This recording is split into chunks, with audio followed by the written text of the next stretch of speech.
नमस्कार साथियों, गौरव ज्ञान धारा में आपका स्वागत है। आज संडे है और संडे को हमेशा जो है मैं आपकी क्यूरीज जो होती है उस पे वीडियो बनाता हूँ।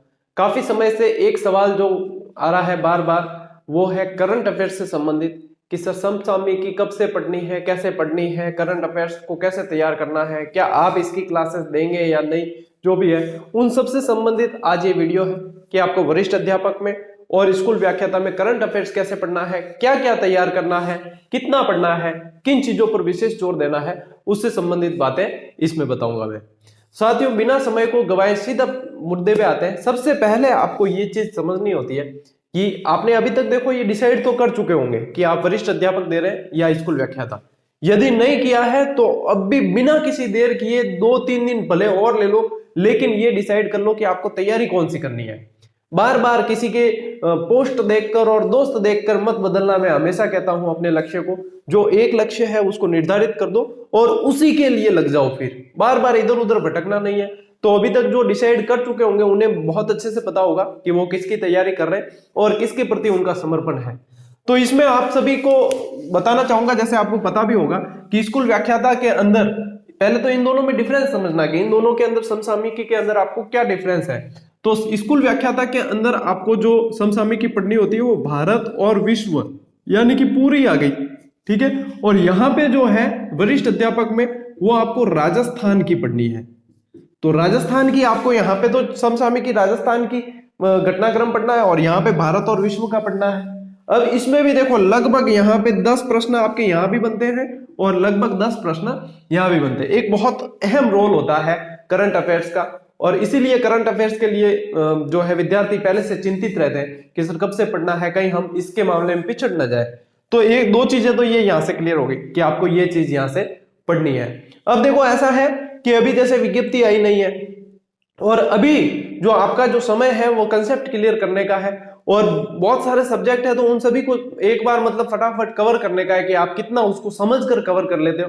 क्योंकि जब विज्ञप्ति आ जाती है तो हमारी जो है मनोदशा ही बदल जाती है। फिर हमारे ऊपर वो एक्स्ट्रा तनाव दबाव वगैरह रहने लगता है। फिर हमारे पास में एक समय होता है कि इस समय में हमको ये सारा क्लियर करना है। हालांकि उस समय समर्पण भी बढ़ जाता है लेकिन हमारा वो समय भी कम पड़ने लगता है।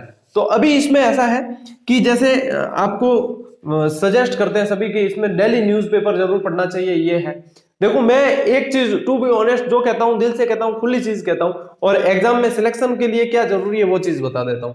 इसमें यह है कि अखबार देखो पढ़ना बहुत अच्छी आदत है, लेकिन अखबार के अंदर भी आपको जो चीजें सिलेक्टिव पढ़नी आनी चाहिए कि आपको एग्जाम की दृष्टि से यदि पढ़ रहे हो तो किस तरीके से पढ़ना है और एग्जाम की दृष्टि से नहीं पढ़ रहे हो बस ऐसे टाइम पास के लिए पढ़ रहे हो तो वो पूरा ही आपके लिए इंपॉर्टेंट है। नहीं तो ज्यादातर आप खबरें जो आती है चोरी डकैती और ये क्रिमिनल जो घटनाएं होती है उनकी खबरें आती है, ये आती है। अब आपको एग्जाम की दृष्टि से क्या देखना है, जैसे खेल जो होते हैं कहाँ हो रहे हैं कैसे हो रहे हैं वो सब देखने होते हैं। आपके जो नए कोई मंत्रिमंडल बना है या जो भी किसी अधिकारी की नियुक्ति हुई है या कहीं कोई युद्धाभ्यास हुआ है या कहीं कोई ऐसी घटना हुई है जो पूछी जा सके, उन चीजों को ध्यान में रख के पढ़ना होता है। तो इसमें इसके अंदर आपको बहुत उसके अंदर निष्कर्ष निकालना आना चाहिए कि हमें ये चीज जरूरी है, तब तो आपको डेली अखबार पढ़िए और बिल्कुल व्यवस्थित आप उसको कर सकते हो। यदि इन चीज में आप कंफ्यूज होते हो तो मैं आपको यही सजेस्ट करूंगा कि आपको डेली अखबार पढ़ने की कोई जरूरत नहीं है वैसे अभी। और डेली अखबार जो आरएस मेंस की तैयारी कर रहे हैं ना उन्हें बहुत जरूरी है, उन्हें तो पढ़ना ही चाहिए, वैसे सभी को पढ़ना चाहिए, अच्छा है। लेकिन यदि करंट अफेयर्स की आप सोचो कि मैं डेली अखबार नहीं पढ़ रहा हूं और मेरा करंट अफेयर्स में पीछे रह गया तो ऐसा नहीं होगा। उसके लिए आपको क्या करना है, अभी जैसे आप डेली करंट भी नहीं भी पढ़ते हो ना, डेली करंट पढ़ते हो तो 10-15 मिनट दे दोगे करंट को तो भी खूब है। 10-15 मिनट में आपने जितना पढ़ लिया, क्योंकि उसको इतना याद करने की आवश्यकता नहीं होती, नजर बाहर निकाल देते हैं फिर भी वो अपने उत्तर जो है आ जाते हैं। तो डेली नहीं पढ़ रहे हो तो आपको क्या करना है, आपको ये करना है साथियों कि आपके जो मासिक और द्विमासिक पत्रिकाएं आती है, एक तो मासिक आती है और एक द्विमासिक, ठीक है ना। तो द्विमासिक भी आती है, ये बेस्ट रहती है मेरे हिसाब से। द्विमासिक जो आती है इसमें आप कोई भी ले सकते हो, जैसे मूमल की ले सकते हो, क्रोनोलॉजी की ले सकते हो, जो अच्छी है, जो अपन को अच्छा लगता है और जिसपे अपना दिल करता है वह लेना चाहिए। और पुस्तक सिलेक्ट करने के समय विद्यार्थी जो स्वतंत्र निर्णय करना चाहिए, ऐसे नहीं कि गौरव सर ने कह दिया तो यही चीज है, गौरव सर ने जुड़े हुए, गौरव सर ने लिखी है तो ये। आप वहां जाएं, वहां देखें कि क्या चीज है, उसके अंदर सर ने भी प्रयास किया है तो कैसे किया है, और हम इसके प्रति संतुष्ट है तब तो लेनी चाहिए, और नहीं हम जिसके प्रति संतुष्ट होते हैं वह चीज लेनी चाहिए। मैं हमेशा कहता हूं जो चीज होती है विद्यार्थी हित में वो कहता हूं, चाहे मैं देखो मैंने लेखन शुरू किया या जो भी है, हालांकि मैं साहित्य के फील्ड में काफी समय से लिख रहा हूं, लेकिन इसमें प्रतियोगी लेखन जैसे शुरू किया या जो भी चीज है, तो उसमें भी मैं हमेशा सजेस्ट ये करता हूं कि आप जाकर वहां देखें, आपको मैटर अच्छा लगता है, आपको लगता है कि हाँ सर ने मेहनत की है और इस बुक में अच्छी मेहनत की गई है, हमारे लिए कारगर सिद्ध है, तब तो वो लेनी चाहिए। तो ऐसा का ऐसा करंट के मामले में भी है, आप उड़ी घोड़े नहीं फोड़ने, अपने को जो बेस्ट लगती है वहां जाकर 5 मिनट 10 मिनट लेके उसको देखें बुक को कि हाँ ये मेरे लिए बेस्ट है, इसकी लैंग्वेज अच्छी है, इसको मैं पढ़ सकता हूं, इसको मैं 2-3 बार पढ़ सकता हूं, तब जाके उसको आप लीजिए। तो कोई भी ले सकते हो, मैंने बता दिया आपको, मूमल की बढ़िया आती है, वैसे मूमल की क्रोनोलॉजी की ले सकते हो। तो यहाँ पे तो देखो आपको ये ध्यान में रखना है, भारत और विश्व की तो आपको पूरी लेनी पड़ेगी। यहाँ जो है आपको राजस्थान की लेनी होती है, तो राजस्थान की भी क्रॉनिकल का अलग से एक पार्ट आता है, 3 महीनों का एक आता है, वो भी बेस्ट रहती है। और आप राजस्थान की मूमल के भी द्विवार्षिक और ये आते हैं, ये भी ले सकते हो। तो करंट अफेयर्स के लिए आपके ये बेटर ऑप्शन रहेंगे, तो यहाँ पे देख लेना। द्विमासिक पढ़ते हो ना यहाँ पे, तो ये बहुत बढ़िया है। और कोई मान लो द्विमासिक भी नहीं पढ़ पाते हैं और ऐसा रह जाते हैं, तो फिर अर्धवार्षिक और वार्षिकांक आते हैं। अर्धवार्षिकांक और वार्षिकांक, अर्धवार्षिकांक 6 महीनों का आता है और वार्षिकांक आते हैं, उसमें आपके पूरा निचोड़ आ जाता है और उसको भी बढ़िया तरीके से 2-3 बार पढ़ लेते हो तो वो चीजें आपको बहुत अच्छे से क्लियर होने लगती है। तो ये चीजें हैं, ठीक है। अब कब से पढ़ना है ये जो मैंने बता दिया, आप डेली नहीं भी पढ़ रहे हो तो ये जो है द्विमासिक या मासिक आप करते रहना, इसमें आपको ये महीने महीने में पढ़ते रहोगे ना तो ये ठीक रहेगा। अब जो विद्यार्थी ये कह रहे थे कि सर आप करंट की क्लासेस लोगे या नहीं, तो मैं करंट की क्लासेस लूंगा और मैं आपको उस तरीके से ही जैसे अभी ले रहा हूं वैसे ही, लेकिन वो मैं एग्जाम के पास में लूंगा और टाइम देखते हुए लूंगा। हालांकि मैंने बीच में भी कहा था कि करंट की क्लासेस आएगी, मेरे साथी स्टाफ भी प्रयासरत है, लेकिन समय मतलब इतना वो हो गया है, अब आप देखते हो कि सर की बुक्स आ रही है या जो भी प्रोजेक्ट आ रहे हैं या आने वाले हैं, तो उसके लिए मतलब भोग लगता है। मतलब ऐसा नहीं है कि सीधा ही आपके ये चीज हमारे तैयार है और आपको दे दी, उसके पीछे काफी सारी मेहनत लगती है और उसके बाद में मुश्किल से 3-4 घंटे की नींद हो पाती है। आप पहले जो अपने वीडियो देखते थे और अभी के वीडियो देखते होंगे तो आपको आंखों से ही पता चल जाता होगा कि मेहनत लगती है वास्तव में साथियों। ऐसे ही मतलब सिर्फ कई लोग जो क्रिटिसाइज करते हैं वो कहते हैं कई तरह के कि ये ऐसे है वैसे है, लेकिन जब मेहनत की जाती है ना धरातल पे, वही जानता है कि इस चीज में मेहनत कितनी लगती है। तो ये चीजें हैं। अब देखो आप यदि अभी से पढ़ते हो द्विभाषिक और ये, तो इनमें से मेन चीजें ध्यान में रखें। अब देखो आपको इनमें से मेन क्या चीजें ध्यान में रखनी है वो मैं बताता हूँ आपको। इसमें से जैसे कि कहीं युद्धाभ्यास है, बहुत ये पूछा जाता है, ठीक है, युद्धाभ्यास से संबंधित कौन से देशों के बीच में हुआ, कौन सा ऑपरेशन नाम दिया, ये चीजें पूछी जाती है, तो ये चीज है, इसको ध्यान में रखो। आप खेल और खिलाड़ी, खिलाड़ी में क्या है कि कौन सा खिलाड़ी मतलब कौन से खेल का खिलाड़ी है, ये काफी प्रश्न पूछा जाता है। इसमें फिर आपको ओलंपिक पैरालंपिक ये विशेष तौर पर पढ़ने हैं, खास तौर पर जो स्कूल व्याख्याता की तैयारी कर रहे हैं उन्हें, ओलंपिक या पैरालंपिक। फिर आपके आ जाती है योजनाएं, ठीक है। योजनाओं के अंदर भी, योजनाएं में ऐसे नहीं कि सिर्फ आप अभी की योजनाएं पढ़ लोगे और आपके काम हो जाएगा। योजनाएं जो है सरकार कौन सी चल रही है उसको ध्यान में रखते हुए उस सरकार की सभी योजनाएं आपको पढ़नी होती है, ये ध्यान में रखना हमेशा चीज। योजनाओं में मतलब अब ऐसे जैसे कि आपके चिरंजीवी स्वास्थ्य बीमा वाली है, तो वो कब लागू हुई, कैसे हुई, कौन से कार्यकाल में हुई, ये चीजें आपको बहुत अच्छे से पढ़नी है। वो किस फील्ड से संबंधित है, उसमें कोई ऐसा ना स्लोगन दिया गया था या क्या, उसके अंदर टारगेट कितना था, ये चीजें आपको ध्यान रखनी है। तो योजनाएं भी आपके लिए बहुत इंपॉर्टेंट हो जाती है कि योजनाएं आपको विशेष तौर पर ध्यान में रखनी, खेल और खिलाड़ी भी ध्यान में रखने, युद्धाभ्यास ध्यान में रखने, और इसमें भी जो फ्लैगशिप योजनाएं होती है, जो जिस पर सरकार का ज्यादा फोकस होता है, जिसके प्रति सरकार ज्यादा समर्पित होती है, उनको विशेष तौर पे आप ध्यान में रखेंगे। और यदि इस तरीके से पढ़ते हो तो आपके करंट धीरे धीरे बहुत बढ़िया होगा।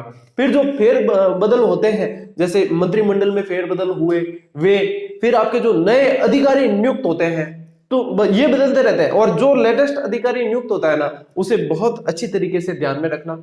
और आप जिस आयोग की परीक्षा दे रहे हो, आपका जो परीक्षा आयोग है उसके अध्यक्ष और वो यदि बदले हैं तो उसको तो विशेष तौर पर आपको ध्यान में रखना ही होता है। तो ये चीजें हैं। फिर आपके जैसे प्रसिद्ध पुस्तकें हैं, कोई प्रसिद्ध राइटर है, उसकी कोई प्रसिद्ध पुस्तक है, तो वो भी आपको ध्यान में रखनी होती है। जो लेटेस्ट में चल रही होती है वो समसामयिकी का मतलब ही यही है कि जो लेटेस्ट में जो चल रही है वो चीजें आपको ध्यान में रखनी है। फिर आपके इसमें जनगणना से संबंधित भी आती है। जनगणना हालांकि मैंने पूरा टॉपिक आपको करवा दिया है, और लेकिन आपको विशेष तौर पर, और देखो मैं कभी भी ये नहीं कहता हूं कि मेरी क्लासेस ही पर्याप्त है या 100% इसमें से आएगा, लेकिन मैं हमेशा ये कहता हूं कि जो विद्यार्थी मुझसे जुड़े हुए हैं वो अन्य विद्यार्थियों से पिछड़ेंगे नहीं, इतना प्रयास हम जरूर करते हैं और इतना हमें विश्वास है।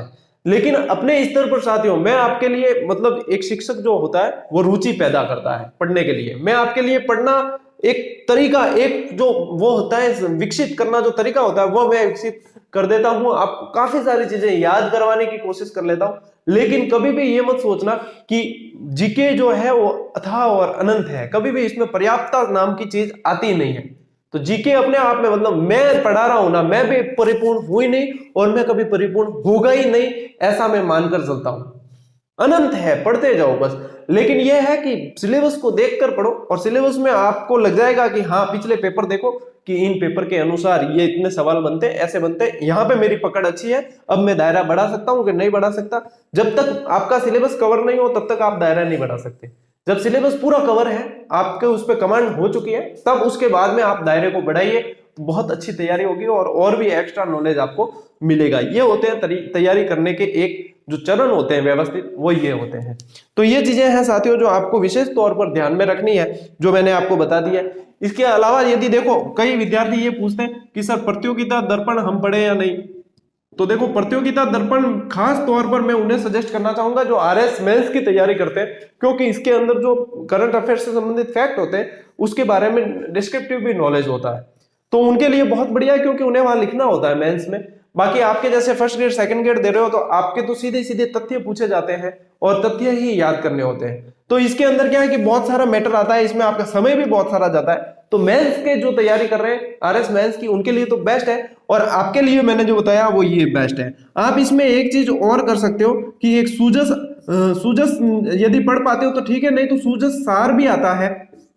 पब्लिकेशन कौन सा निकालता है मेरे ध्यान में अभी आ नहीं रहा है, लेकिन सूजस सार भी आता है। तो इसमें सूजस तो यदि आप पढ़ते हो ना, आपके आसपास यदि कोई शिक्षक है तो उनके हर शिक्षक के एक प्रति आती है सरकार की तरफ से, वो उनकी पर्सनल प्रति आती है बिल्कुल नाम से बाकायदा। मेरे पास भी आती है, इसलिए मुझे पता है, और मैं बुक राइटिंग में उसको उपयोग भी लेता हूं, उसके अंदर से काफी सारे फैक्ट लेने की कोशिश करता हूं। तो इसमें यह है सूजस आप पढ़ते हो तो सूजस के अंदर आपको करंट के साथ साथ योजनाएं हैं सरकार की, संस्कृति से संबंधित कुछ फैक्ट है, कभी मंदिर आ जाते हैं, कभी किसान आंदोलन, कभी प्रजावंदन, बहुत सारी चीजें पढ़ने को मिलती है। और सूजस यदि हम पढ़ते हैं ना तो कॉन्फिडेंस हमारा बढ़ जाता है, क्योंकि सरकार से आई हुई पुस्तक है, तो अपना कॉन्फिडेंस बढ़ता है कि ये ऑथेंटिक चीज है, तो उसमें अपन कहीं ना कहीं दावा भी कर सकते हैं बाद में। ये चीजें हैं साथियों। तो ये मैंने आपको कोशिश किया कि करंट के बारे में। अच्छा एक चीज और, ये पूछ रहे थे विद्यार्थी कि सर करंट कब तक, लास्ट कब तक पढ़ना चाहिए। तो देखो जब भर्ती यदि कोई आई है, मान लो मेरी बात को ध्यान से सुनना, कोई भर्ती आई है और मान लो उसका एग्जाम की डेट आ गई थी और फिर वापस वो आगे खिसक गई, मतलब सरकार पूरी तैयारी में थी कि बस एग्जाम ये डेट है और इस डेट को, मान लो आज 19 तारीख है और सरकार ने क्या रखा है कि 25 तारीख को एग्जाम लेना है या 30 तारीख को एग्जाम लेना है, और फिर किसी कारणवश 1-2 दिन में एग्जाम आगे खिसक गया। तब होता क्या है कि पेपर प्रिंट हो चुके होते हैं, उसमें फिर वो उस समय जो करंट होता है ना, वही करंट जो है वहां पे पूछ लिया जाता है। और मान लो जो फ्रेंच एग्जाम है, जैसे कि वरिष्ठ अध्यापक है, आपके स्कूल व्याख्याता अभी जो आ रहा है, इसमें क्या होता है कि देखो फ्रेंच एग्जाम है, इसमें आपको मैं ज्यादा से ज्यादा आपको कहूंगा ना तो अंतिम महीने तक का भी करंट आप पढ़ के जाएं, लगभग जो है 20 दिन पहले तक का करंट आप जरूर पढ़ें। मान लो कि 10-15 दिन पहले का नहीं आए, लेकिन 15 दिन से पहले तक का करंट आपको पढ़ना ही होता है उसके अंदर, और ये पढ़ना चाहिए, क्योंकि लेटेस्ट वाला पूछने के एग्जामिनर ज्यादा करते हैं। बिल्कुल जब पेपर बन रहा है उसी दिन भी यदि कोई फैक्ट आया है तो एग्जामिनर उसे पूछने की कोशिश कर लेता है। तो ये चीज है कि एग्जाम से कितने समय पहले तक का पढ़ना है, ये चीज भी मैंने आपको इसमें बता दी। एग्जाम चाहे कोई भी दे रहे हो, करंट पढ़ने का ये जो सिस्टम होता है वो यही है। और जो भी थी इसके बारे में, जो भी आपके इतनी सारी क्वेरीज आ रही थी, हर विद्यार्थी को पर्सनल रिप्लाई नहीं दिया जा सकता, क्योंकि बहुत ज्यादा मात्रा में आते हैं मैसेज, तो इसलिए मैंने वीडियो बनाना उचित समझा था और आज संडे का सदुपयोग इसीलिए किया है। तो उम्मीद है कि आपके लिए ये वीडियो बहुत कारगर सिद्ध होगा और आपकी करंट से संबंधित जो भी शंकाएं थी उनका समाधान इसमें हो जाएगा। वीडियो में कहीं भी अपन जो है अभी भी और इससे पहले भी जितने भी आए हैं, कहीं भी मतलब विद्यार्थी का समय व्यर्थ न हो, इस बात को ध्यान में रखकर टू द पॉइंट जो सीधा विद्यार्थी चाहिए वही बताने की कोशिश करता हूं। और आप सभी विद्यार्थियों का ही प्रेम है जो हम इस क्षेत्र में अच्छा कार्य कर पा रहे हैं और आप लोगों के लिए और भी निरंतर ऐसे ही कार्य करते रहेंगे। आप सभी के स्नेह प्रेम के लिए धन्यवाद साथियों। मिलते हैं अगली क्लास में, तब तक के लिए राम राम, जय हिंद।